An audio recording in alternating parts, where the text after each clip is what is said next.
It is essential that you keep your fishing area neat and tidy to create certainty for the angler.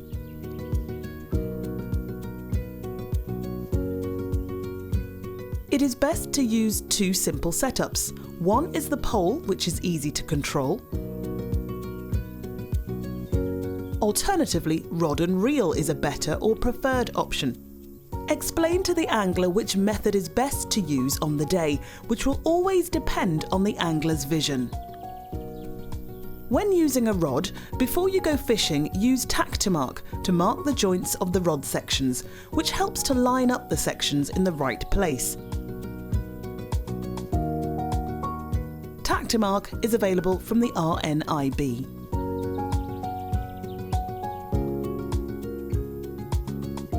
A line threader, which is available from any good tackle shop, is a useful aid. Lock the line into the threader. The angler will be able to hold the threader and pass it through the rod's eyes.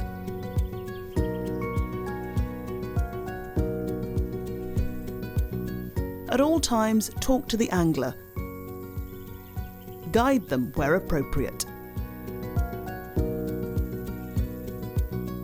If the angler is able to use a float, then allow them to choose the float that is visible to them.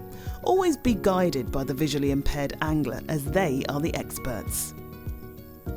Use of the float may be affected by a number of conditions that would not impact on someone without a visual impairment. Changing light conditions, the reflection of light off the water, or the shadows created by the background, such as trees. Never be afraid to adapt the float, such as putting a small polyball on the tip of the float to make it bigger, or changing the colour of the polyball using a marker pen. Always have spares with you when you go fishing, so that you can make a simple change quickly depending on the conditions.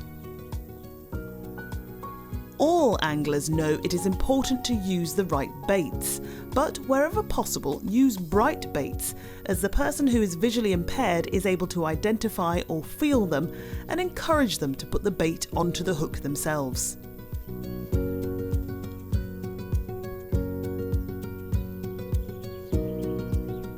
Do not be afraid to use a bite alarm. This gives an audible indication of a bite, which the visually impaired angler can hear. When setting this up, always have the rod within reaching distance, so that the angler can easily and quickly get to the rod when there is a bite. Touch ledgering is an alternative method.